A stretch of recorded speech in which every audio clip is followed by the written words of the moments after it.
Hello, family. Welcome back to the Explore the Extraordinary podcast. My name is Betty Guadagno, and today I'm joined by my dear friend, Adam Dince. And Adam was a speaker at our most recent IANS conference in Washington, D.C., and he talked about his book, Back to the Beyond. It's a book about near-death experiences. Adam is a hypnotherapist. He's a healer. He's just a cool guy. And I'm really grateful to have him be part of my experience in my life and how closely we've been able to collaborate with IANS as well. So Adam and I have worked together in the past. So I'm gonna ask you a little bit about your book first so that you can give the audience an idea of what you spent a large portion of time working on and how you kind of came into the near-death realm. And I'm going to toss it over to you to talk about that, and then we're going to get into a conversation. Yeah, well, Betty, thank you so much for having me on this morning or today, whenever anyone's watching this. So it's an honor to be here. And, Back to the Beyond was sort of a, it was this idea I had in my car. It's really weird. But, Betty, I think you and I, one of the things we share in common is that grief and loss played such a big part of our spiritual journey. And what almost seemed as unbearable grief and pain, that seed turned into this beautiful flower, this beautiful rose. And one of the things that really helped me learn to deal and cope with my dad's passing. So I'll just share a little bit. My dad was a single father. He raised me by himself. My mother was, she had her challenges in life, and she's doing wonderful now. But my dad stepped in when he had to, and took me under his wing. And he was really the only parent I knew as a parent for most of my young life until I was, say, 19 when I joined the Navy and left and and for the higher seas, they would say.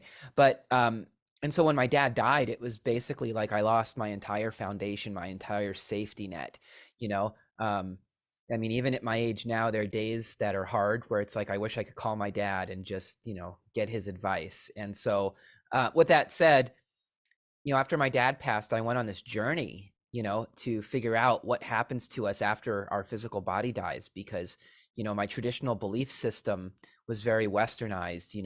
I converted to Christianity at 16 or 17. And, my mom and dad are both Jewish.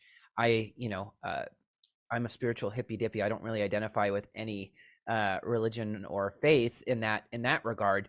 But,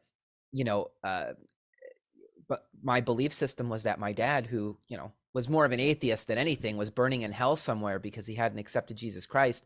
And I couldn't live with that. Like that was a thought that just did not resonate in any part of my body, because he was such a good human being who just gave up his whole life for me. Just like in the Bible, Jesus gave his life for his children. My dad gave his life for me. So I didn't see why my dad needed to go to hell, and Jesus, anyway, with that said, no offense, please, no offense to anyone listening. I just did not resonate with me. I did not believe that. That's not part of my belief system. If it's part of yours, I understand completely and honor that. And I wish you the best on your journey. And anyway, that said, I went on this path of trying to figure out, okay, well, if our souls don't go to heaven or hell or whatever, what happens to us after we die? And I started on this lifelong journey of understanding the mystical side of life. I started learning about out-of-body experiences and mediumship and psychic abilities, all things that I would have just, disregarded because of my traditional belief system. It didn't have space for any of that cool stuff. And I started to read and listen to, Coast to Coast AM, which was an awesome show back in the day. It's probably still on, but all they talked about were, shadow people. I'm like, what's a shadow person? There's all this cool stuff. And and one of the really cool mystical experiences, one of the things that got my attention immediately, were people who had near-death experiences. And, hearing people's accounts of those experiences were so helpful and so healing for me, because they were spoken with such authenticity. And for the first time since my dad passed, it's like, okay, this kind of makes sense. This really helps. So after reading and hearing enough of them, I started to believe. I started to believe that there was more to life than just this physical body, than what our traditional belief systems taught us. And so my whole life has been full of spiritually transformative experiences since. And I'm grateful that the universe allowed this awakening. And by the way, I don't mean to say that a spiritual awakening is about spiritually transformative experiences. You can have plenty of STEs and not yet come to the point to where you're conscious, you're awakened, or I shouldn't even say awakened. No one's fully awakened. We're all always going through the process of constant awakening. But I'm just saying there tends to be a conflation sometimes between someone who has very powerful mystical abilities or spiritual abilities and somebody who's on the awakened path. And so with that said, yeah, so fast forward a few years down the road, and I'm a practicing hypnotherapist now, and past life regressions, taking people back to past life memories, to memories of what happened to them, in between lives. In other words, what happens when the physical body dies, and where do you go between that last incarnation and the next incarnation, right? So I had taken people on journeys and experiences through those realms. And I was in my car one day, and my best ideas, some people, their best ideas come in the shower, Betty, mine, in the car. Take it for what you will.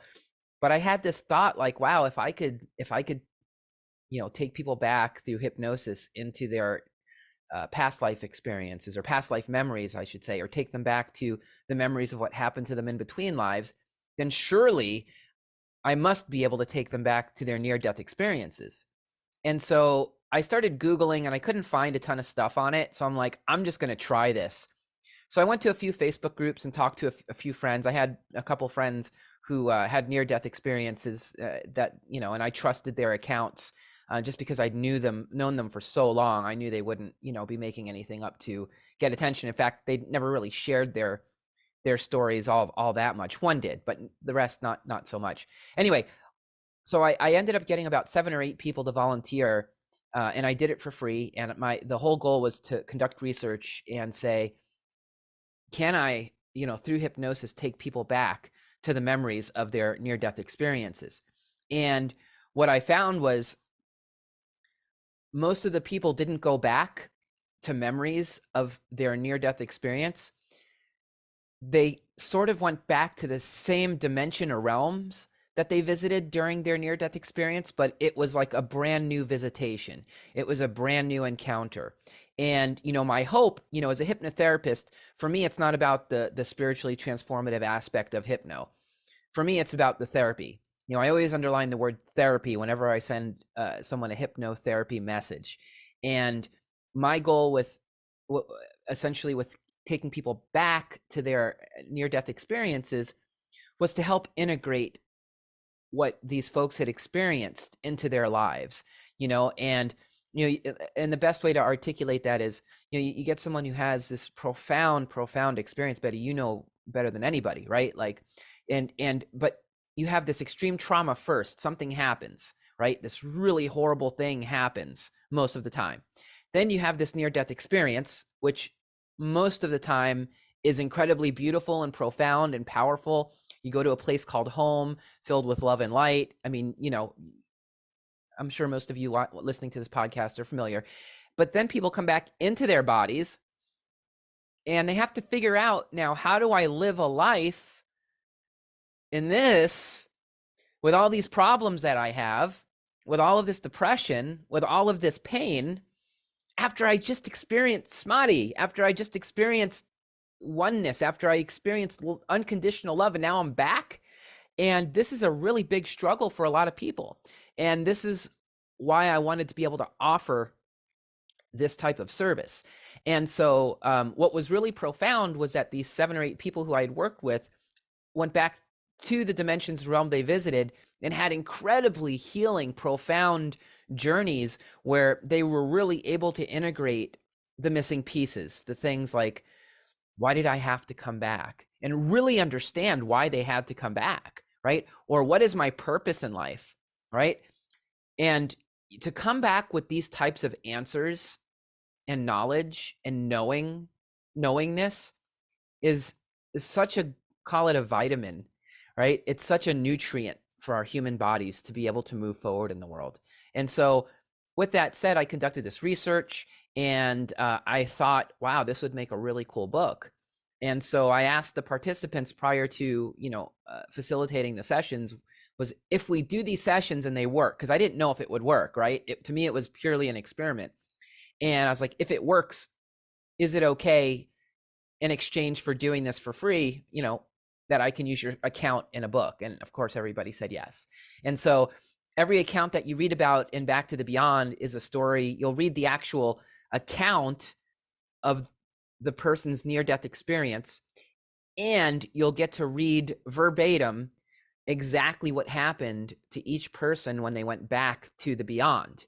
And it's such a powerful and profound set of accounts that, if you're looking for hope, not just in that we go on after this physical body dies, but the fact that you can revisit these dimensions and realms through the power of your mind, through the power of the vibration of your mind, the brainwave, the frequency, right?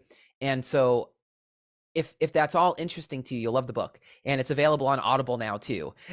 So, and we have a brilliant voice actor whose voice is not as high-pitched and squeaky as mine. So I think you'll really enjoy it. Hilarious.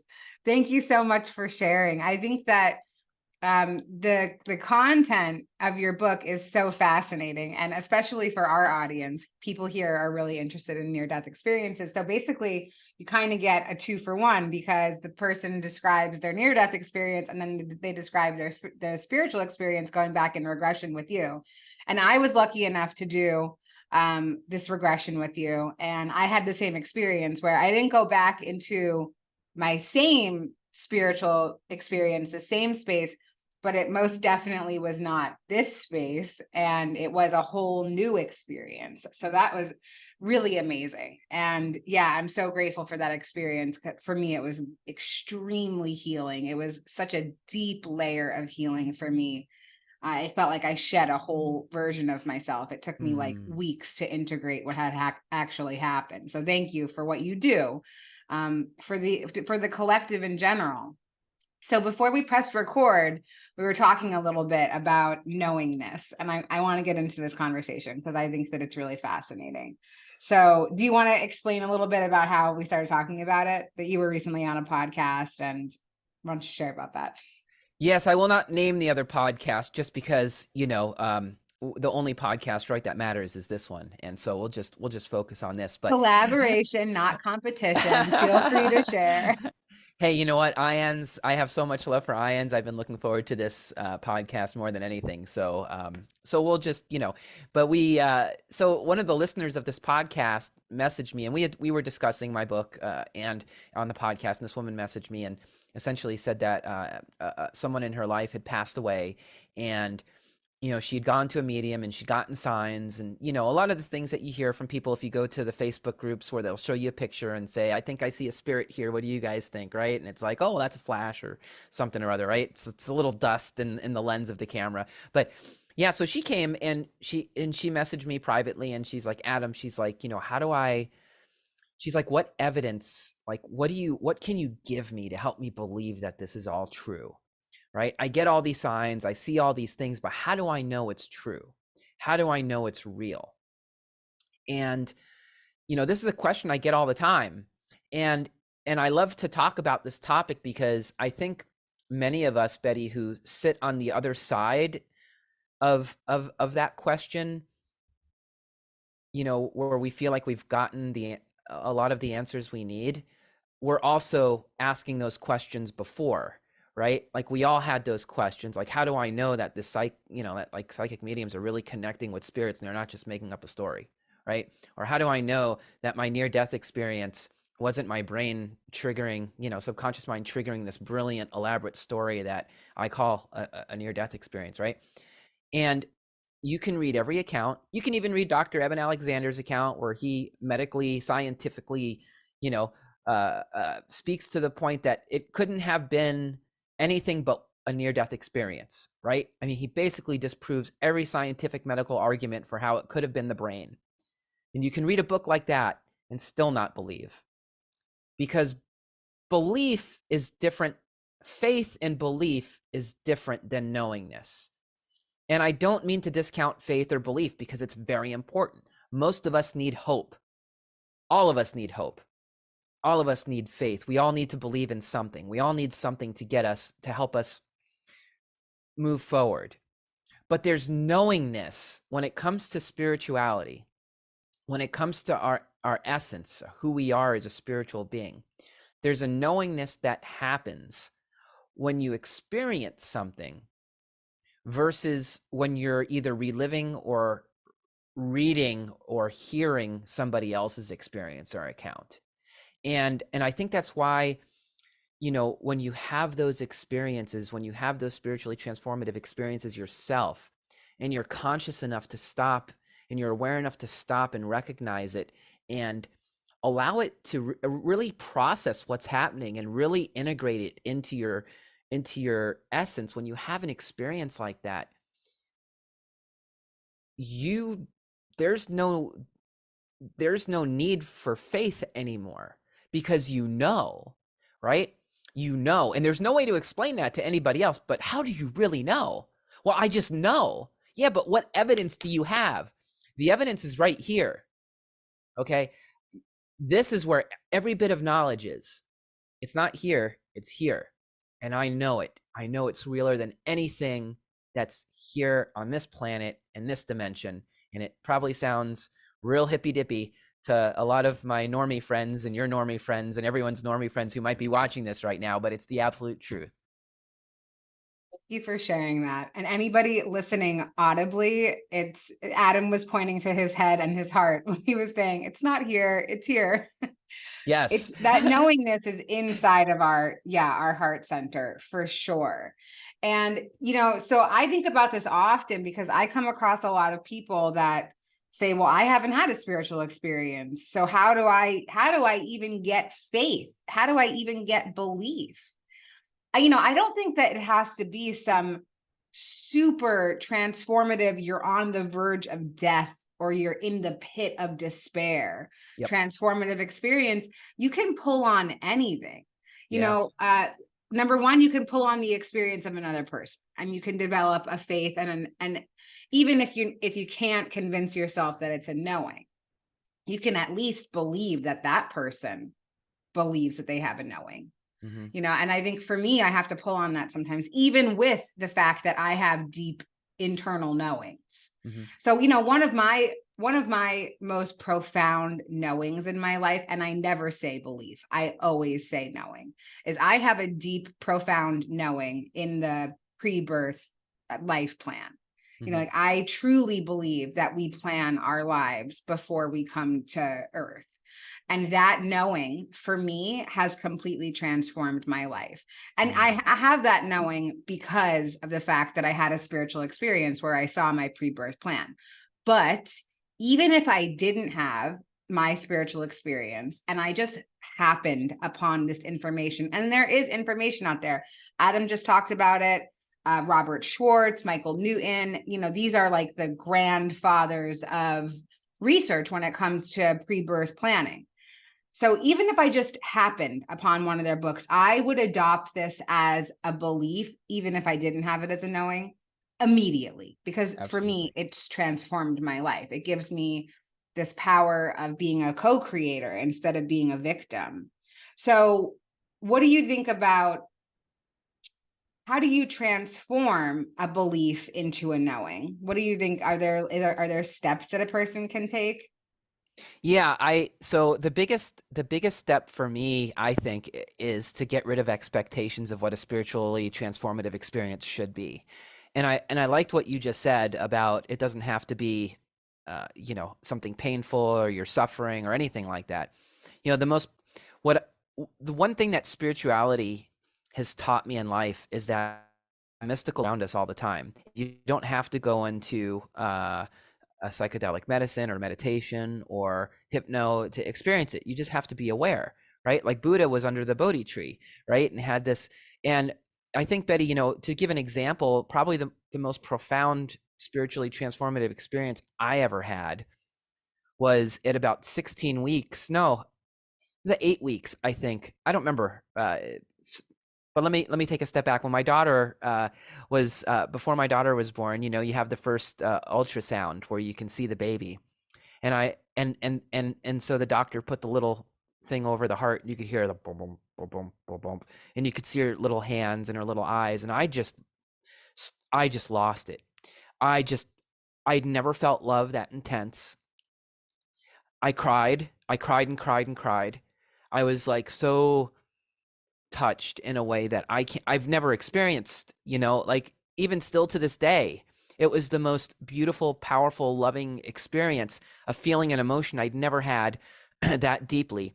And it really made me look at everything differently. And even just watching her grow up, you know, you see her get a cut, you know, like she had a little bit of a long nail, she scratched her face and she had a little cut. And the next day it's gone. It's like, how did that happen? And I'm sure there's some medical mumbo jumbo that will explain it, which is fine because explanations ruin everything. Explanations ruin the mystical. But you just see a wound heal.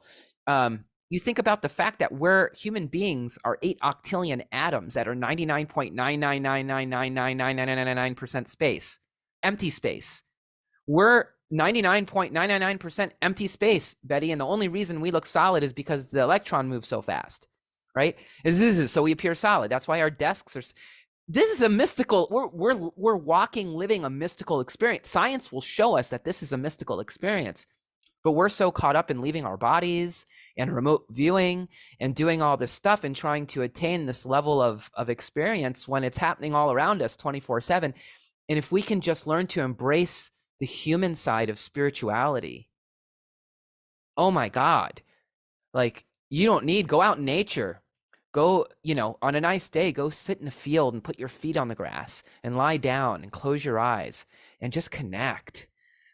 I mean, there are a lot of ways to do it. And I think the number one step is just getting out of your head, getting out of your own head about what a mystical experience should be or spiritually transformative experience should be. Wow, you just blew my mind. That was, yeah, so right on. That's amazing. You're right. The human experience is a mystical experience. Just you talking about your daughter. Hello, we cook humans inside of our bodies and then birth them out into the world. Like, what?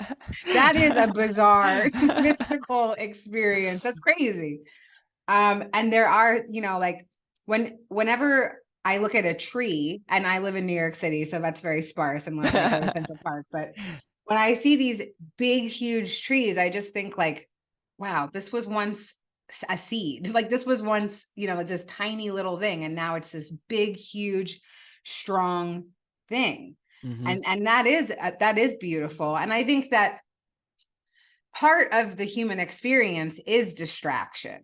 And I think that part of the spiritual experience is finding ways to, you know, like mislead yourself from distraction, to focus on what it is that you would like to experience. Mm-hmm. And, you know, I think that we have a lot of, I mean, like, I'll just talk about me. Like, I have a lot of things that distract me. I keep myself like super busy, and I might tell myself that there's spiritual things, that I'm being of service to other people, that I'm creating art, that I'm connecting with others.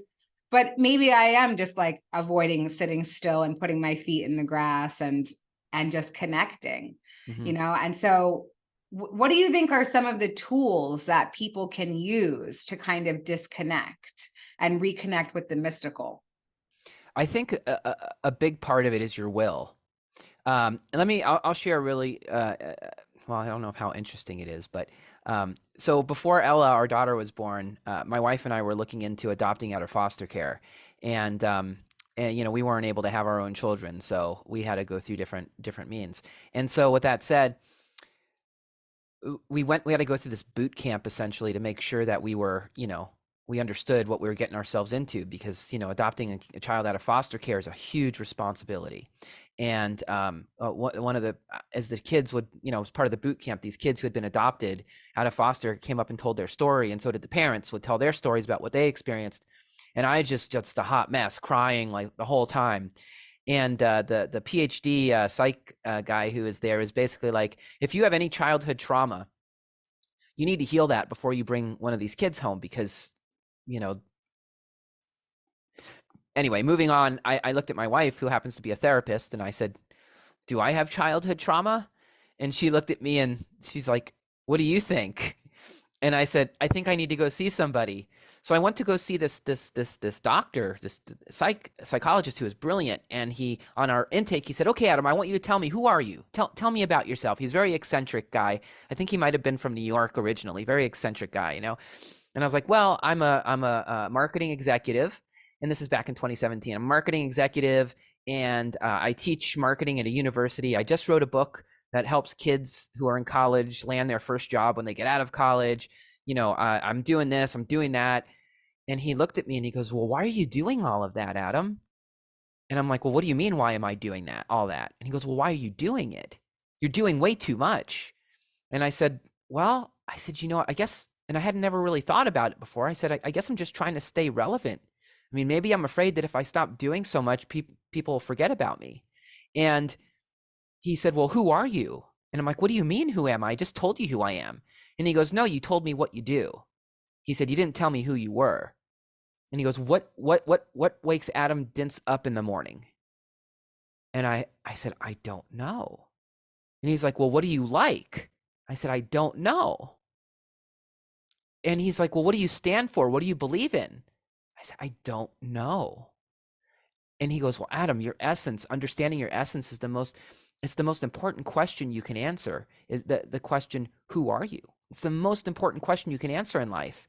And so fast forward about a month, and I had gone through a mediumship reading, a past life reading, where I was told all these lives, and I was told that I was a healer and I could do all this mystical stuff. And I'm like, yeah, whatever, you're nuts.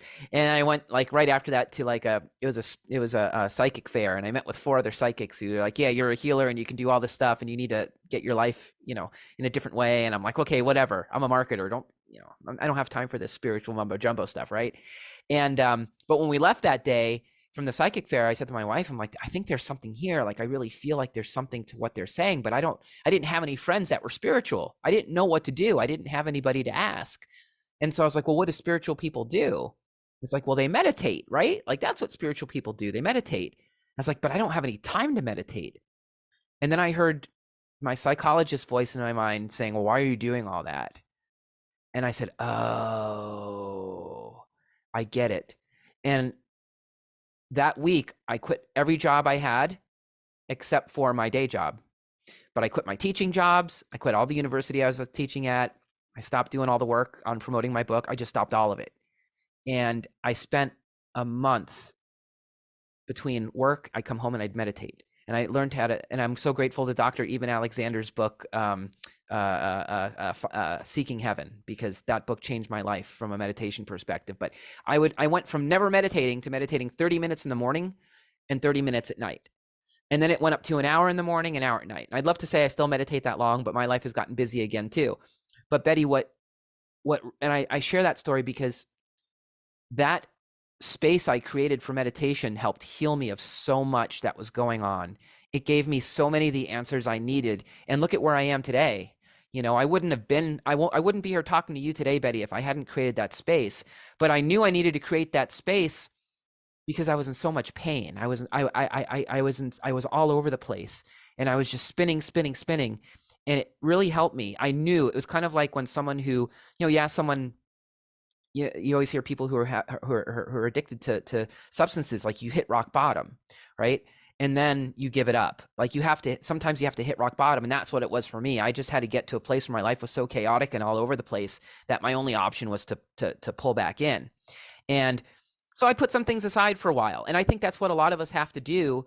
If we really want to experience, we can't constantly be distracted. And so if you really want to understand your essence, you have to get unbusy and you have to find time for yourself. It doesn't mean that you always have to do that. There's a season for everything. Betty, you're in a season of helping and healing, helping people heal. You are doing the things that you said you were doing, but you also took the time and you also did create that space before to prepare you for what you're doing now. And you're going to find later on that you're going to need space again. So you'll create that space when you need it, and then you'll go back to doing what you're doing. And that's okay. You know, it's not a constant, even the lights go off at night, right? Even the sun sets at night, but the sun's up for a while and the sun does its job. The sun doesn't go, oh, well, maybe I should set every hour because it's getting too hot outside. No, the sun's up for however long it needs to be up. And some months it's longer, some days it's longer, some days it's shorter. It just does what it does. So I think you're just fine, Betty. And I think, in terms of anyone else who's listening that's like, I want to get this knowingness. If you really feel it, the core of your being, take a step back, just create some space and really just pay attention. So let me ask you a question about knowingness and exercising the spiritual principle of open-mindedness. Mm-hmm. Because obviously, if you know something, probably doesn't leave a lot of room to have a new interpretation. Do you think that those things can't go together, or do you think that they do go together? The reason why I'm thinking about it is because I know some people who think that they know some stuff. Mm-hmm. But I know something different, but maybe their knowing is right and my knowing is wrong. And so, yeah, maybe let's talk a little bit about that. Yeah. So I use the word knowingness and not knowing, right? I mean, I shouldn't say that. I have used the word knowing, but I like the word knowingness better. It's because know means knowledge, and none of us know anything, right? I can't remember who it was who said, the moment that you feel like you have all the answers, you need to start asking questions again, right? It was something like that. I can't remember where that quote came from, but it's true. It's kind of like, was it Alan Watts says, your guru is not the truth. Your guru is a window that points to the truth, right? And so I think when we talk about knowingness, it's sort of just this ineffable, sacred, and I don't have the words for it, right? But it's kind of like you just know. If you ever meet someone and you get a bad feeling about them, right? There's like this knowingness. You don't know what's up, right? But there's just this feeling of like, oh, you just feel it, right? And that's why I pointed to the heart earlier and not the head, because in the head, if you think you have the answers in your head, good luck. Because the only answers you have are what your brain is capable of understanding, which is almost nothing. I mean, if you look at a dog, right?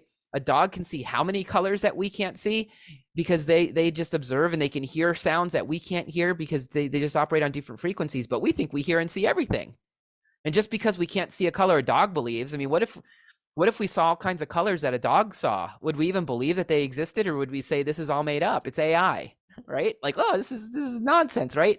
But that's what I'm saying. Like, I feel like the knowingness is just, I think the knowingness is an openness in a lot of ways. It's an openness to say, I know what's here and I know what I feel, but I'm also open to knowing and experiencing more. And what I found oftentimes in the journey on the path is that we're given truths, and I'll put that in quotation marks with my fingers, the Dr. Evil quotation marks. They're truths, right? But they're truths that I think as you get further down the path, you start to see were truths for that moment until you get to a deeper truth. And then you get to that deeper truth and there's even more depth to go. And when you think you've gotten as far as you can get, you realize this is just the opening. This is just the starting line. You don't get anywhere. There's nowhere to go. There is no distance. There is nothing like that. And so that's why I say that as though I know what I'm talking about. And I'll just say I could be completely wrong here too, right? Because we don't know anything, but that's just been my experience. I love that. And, I think another thing to keep in mind is like, does this make me happy? Does this bring me joy? Does this allow me to express joy to other people? I feel like some people can be very condemning in their like quote unquote their knowingness, and yeah, the way that you're describing it is joyful and aligned with serenity and peace and expressing joy. So Yeah. to me that always seems like something good, Yeah. and I love the humbleness, like, hey, and I might be wrong about everything, I mean, we are living in a simulation, so like, does any of it actually matter? Well, Betty, I'll just share this one example. When I converted to Christianity at 16 or 17, the day that I converted, when I was sitting in that pew in the church, I did feel what I believe the Holy Spirit to be coming into my life. Okay. Like I had a physical reaction to it. And there was a knowingness at that moment that I had been saved, that the Holy Spirit was living inside of me, and nobody could tell me any different because I knew. And I quit smoking cigarettes that day. I quit all my bad habits that day. I became a whole new person that day. I didn't even try. It just changed, right? That was a real experience. Now, when I left the church and I started going out on my own, I shouldn't say going out on my own, started investigating other things. Later on down the road, I discovered Jesus in a whole new way. As more of a guide, as more of a, I don't know what the right word is, but when I asked Jesus why I had to go through that whole period of Christianity, he basically told me, so you could accept me in your life as this now. You wouldn't have been able to do that before. And I was like, oh my God, yeah, because I come from a Jewish family. So of course, if I saw you in a journey or hypno journey or whatever it is, I wouldn't have known what to do with that. And so it was that truth at the moment that led me to an even deeper truth, right? And when I was a Christian, I spoke in tongues. Now in this arena, we call it light language. It's the same stinking thing, but we're so married to words, and that destroys our open, and that's what can kill us. That's what can kill that openness, Betty, is just we, like you said, we create these rules, we create this framework of the way we have to live, right? Because of what we're taught and the conditioning, and we're all talking about the same thing, but we're disagreeing about who's right. It's the most asinine thing. It's so wild. It really is. Well, yeah, and I think that that's part of the journey too. Like that's alchemy, like Yes. going from one thing and then transforming into another. And it wouldn't be much of a transformation if we didn't go from, like dual end to dual end. And then it just continues, I'm so grateful for your willingness to come and chat today. I just want to see if there's anything else that you want to share to feel more complete about our time together. Yeah. So the one thing I'd close with is, if you've listened to this conversation and you're feeling like there's something that you need to do, right? Just know you're whole as you are. You're exactly where you're supposed to be at this moment. You're not lacking anything, whether you have a knowingness or not. Nobody's ahead of another. We're all right where we're supposed to be. And so just know that's who you are. You are the universe. You are it. You lack nothing, and you're loved. And I that's it. I love that. That's a beautiful way to end. Thank you so much for your time. All of your links will be in the liner notes of this episode so people can get a hold of you. And yeah, I love you tremendously. Love Thank you you so too. much for your service. We'll see you next time. Bye, everyone.